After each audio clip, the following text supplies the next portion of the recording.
नमस्कार मंडळी, कशा आहात तुम्ही सर्व? आय होप तुम्ही मस्त आणि मजेत असणार. तर इथे ना मी मेहंदी लावली होती आणि त्या अगोदर बघा मेहंदी भिजवण्यासाठी मी इथे जास्वंदाची फुले, कढीपत्ता आणि कडुलिंब हे सर्व घेतलं होतं. पाणी तापवायला ठेवलं, त्यामध्ये चहा पावडर टाकली, जी की आपण चहामध्ये यूज करतो. त्यामध्येच मी कढीपत्ता आणि कडुलिंबाचा पालासुद्धा घातला आणि जी मी जास्वंदाची फुलं आणली ती सुद्धा मी इथे घालून घेतली आणि छान असं पाणी उकळून घेतलं.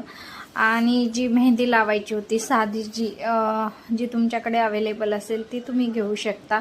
तर प्रेम दुल्हन मी मेहंदी इथे आणली आणि लोखंडी तवा होता, त्यावर मी ते टाकलं आणि जे पाणी उकळून झालेलं होतं ते थंड झालं आणि मी असं गाळून छान असं थोडं थोडं पाणी टाकून भिजवून घेतलं. पाणी एकदमच टाकायचं नाही, जर पाणी एकदम टाकलं तर मेहंदी पातळ होईल. तर असं बघा, असं टेक्स्चर येतं. आणि 2 तास छान असं भिजवायला ठेवलं आणि बघा मी इथे मेहंदी लावून घेतली. पण मेहंदी काही मला पुरली नाही, थोडंच कमी पडली. तर मी समोरच लावली आणि बाकीचे केस तसेच ठेवले. आणि बघा किती छान असा शाईन केसांना आला. तर कसा वाटला व्हिडिओ नक्की मला सांगा आणि व्हिडिओ आवडला असेल तर चॅनलला सबस्क्राईब